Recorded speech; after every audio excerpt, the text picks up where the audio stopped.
Tonight, we're getting an idea of the financial loss some Northland businesses have already experienced due to the lack of winter weather this season. Northern News Now's Cara Kopp spent time today with several who quantified why snow and cold is so badly needed.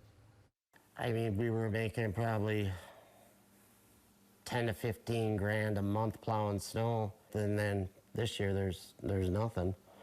From plowing 60 driveways a week last winter to only 5 so far this season, Jeremy Tedrick, owner of Jerris Small Engine Repair and Plowing Services in Silver Bay, is running low on green thanks to the lack of white. We could just hope we're going to get snow, you know, in the forecast. Everybody looks at it, and then it's like there's nothing. And it rained for 4 or 5 days there.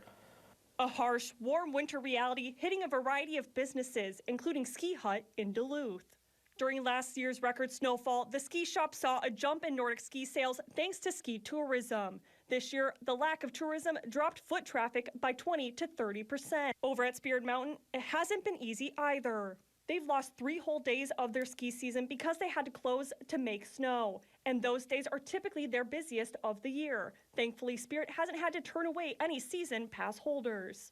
But over at Snowflake Nordic Ski Center, they have. The popular cross-country ski trail has halted lessons and day passes so far this year. A similar reality for those at Chester Bowl. They opened almost a week later than normal this year and then had to close down due to rain and warmth.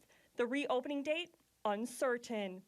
As 2023 comes to an end, businesses who rely on snow like Jerris Services desperately need cold and snow to arrive. Let it snow.